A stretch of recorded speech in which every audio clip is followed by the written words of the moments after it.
Well, hey folks, it's your old pal King Waspinator. Welcome back to Total Party Skills. Be sure to hit like and subscribe and all that algorithmically approved fun and excitement that we have here on YouTube. Now, today we're going to explore a little bit of the South American setting for the Rifts tabletop role-playing game.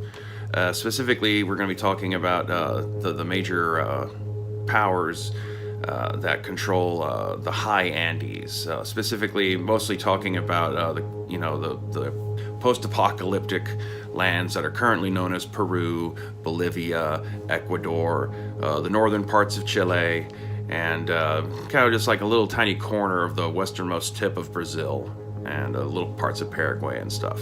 I start with this area in South America because I actually think it's, if you want to have characters of South American origin in the Rift setting, it's your optimal starting place. Does something that a few areas in Rift's Earth does, which it kind of actually delivers what the players are looking for, which is a heroic land to come from, ruled by a benevolent, if powerful and somewhat alien godlike being in the form of Viracocha or Viracocha. There's going to be some words and names that I'm not going to pronounce correctly. I don't have a few viewers in South America, so I guess just roll with it. If there's anyone on this planet who speaks any language, who can pronounce names and words from languages they don't speak themselves perfectly, I would like to meet them because they're a unique individual, and perhaps we should all stop trying to beat up each other for these sorts of things, but that's all neither here nor there.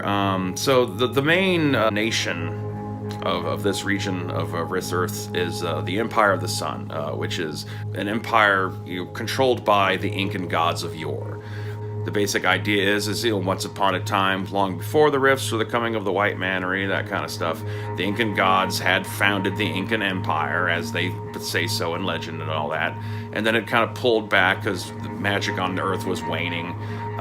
There had been like a ancient alien invasion that had been foiled by both the Incan gods and the neighboring Nazca people from the deserts of Peru. They kind of faded in the background, and human history as we know it proceeded. The Inca, low-key, or one of the great empires of history. Unfortunately, there's large gaps in our knowledge of them, partly because of the kinds of records they kept, and also partly because of a bunch of dumb shit Christian missionaries who thought for some reason it would be a great idea to burn all the books and smash all the tablets and all that kind of stuff, because God forbid anyone know anything about their origins. Everything must be focused through the one religion. So here we are centuries later, a little bit more cynical and wiser people, hopefully, on some occasions. And looking back, it's kind of hard to say with every last little detail what had happened there, but in terms of their longevity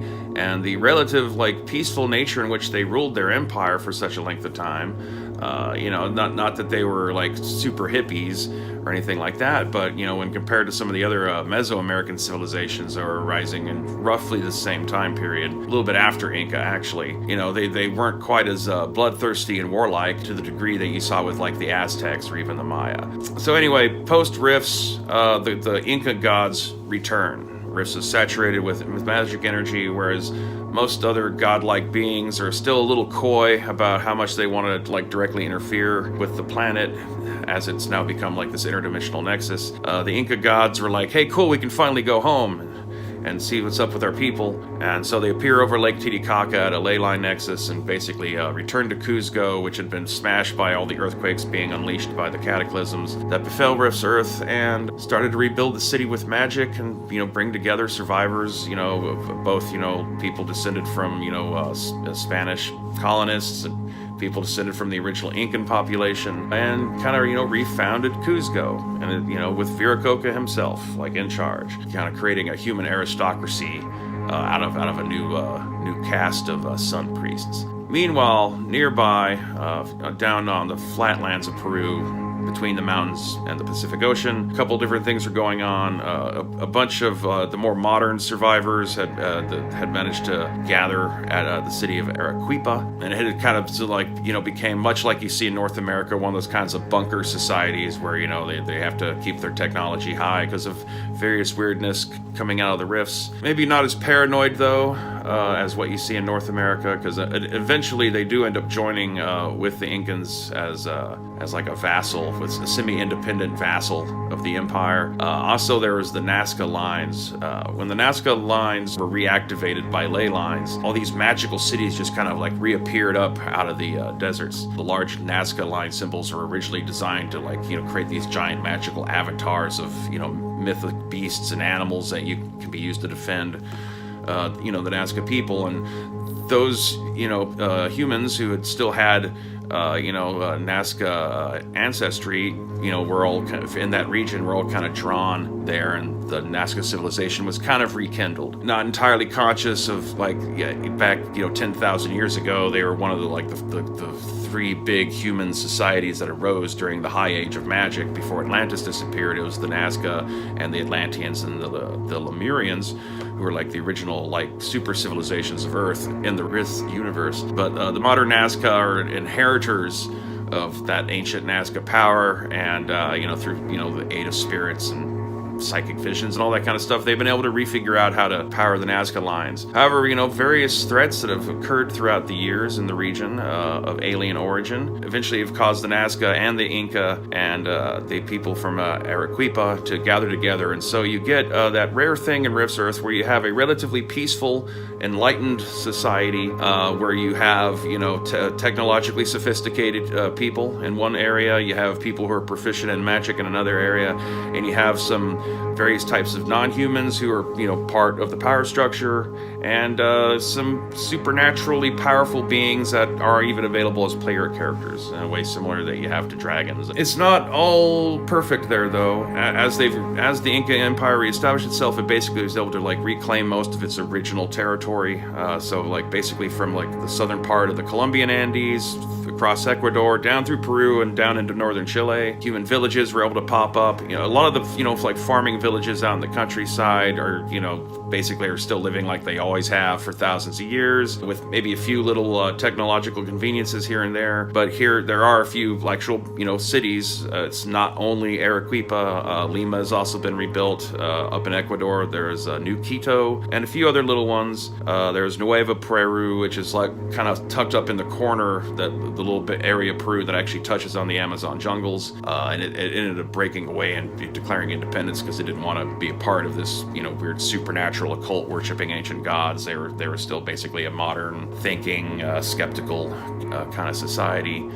At least the survivors that had gathered there, and some of the people from Arequipa, you know, who didn't really want to become vassals of the gods, you know, also immigrated there too. But for the most part, you know, like, you know, life was good up until about 30 or 40 years ago, when the aliens that long ago had tried to invade and were stopped by the Nazca and the Inca, they returned. Except their timing for their alien invasion was, like, you know, about as bad as you could ask for, because showing up in the midst of Rift's Earth is not going to lead you to a very quality conquest. A lot of their fleet was, like, separated from itself. Those that remained up in space can't get down because of the various debris fields and laser cannon satellites that are in Earth orbit. Those that made it past all that were heavily damaged and crash landed in South America and a few other spots, but primarily in South America, where this race of canine-like, psychic, high-tech alien invaders called the Archons have taken over a good chunk of southern Ecuador and, like, a long strip of the eastern face of the Andes Mountains, whereas kind of hugging most of the borderline of the Inca Empire, which is the western face of the Andes down to the Pacific coast. So, you know, you got Cuzco, there's the Nazca City, which is made entirely up of, like, magic bricks caused by Nazca Lines. You have rebuilt Lima. Because the Archons have taken over a chunk of southern Ecuador, in order to be able to keep in contact with New Quito and northern Ecuador, the Inca have, like, had to start to develop a navy, which will eventually, like, lead them to contact with all sorts of Pacific things, possibly, such as Tritonia, Horoon pirates, the U.S. New Navy, and even the Lord of the Deep and his cultists and all that kind of such. You know, the Archons are an ongoing threat. The Archons, you know, recognize their ancient enemy and blame them, you know, to some degree for their inability to pull off their conquest the way they wanted to. They still have designs on conquesting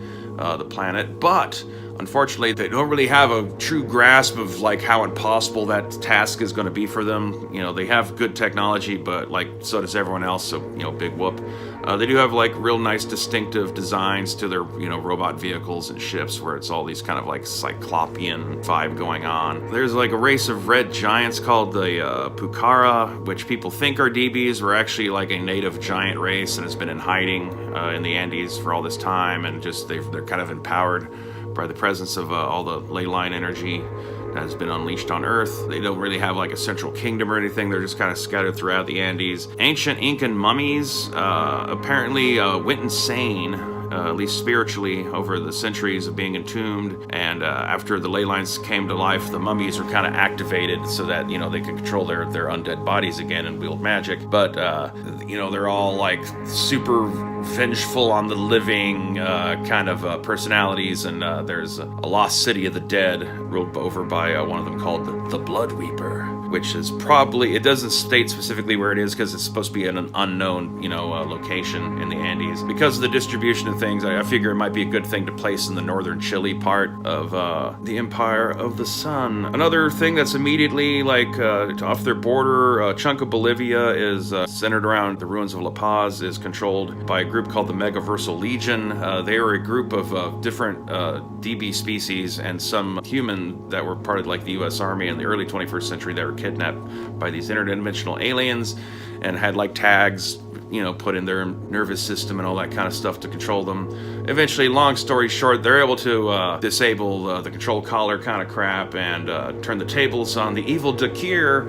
And now they're just kind of stuck here in Bolivia. That they're afraid of being hunted back down by the Dakir. So they keep hold of their technology and are still operating as an interdimensional mercenary force. They just hold their territory there, but they're not expansionists. They're not really a nation, even though they might effectively be, because their territory is relatively sovereign. The Archons and the Inca Nazca Alliance, like neither of them have been able to like dislodge them from their position, but they're basically just kind of holding on.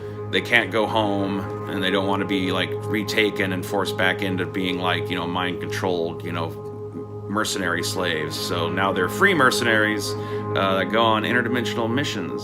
So to a degree, they can be there in the setting. They could be interesting people to meet as adventure opportunities if you want to have characters to start as that. If you want to do like just an interdimensional type of Rifts game, you could use them as like a vessel, to get your characters on board for something like that.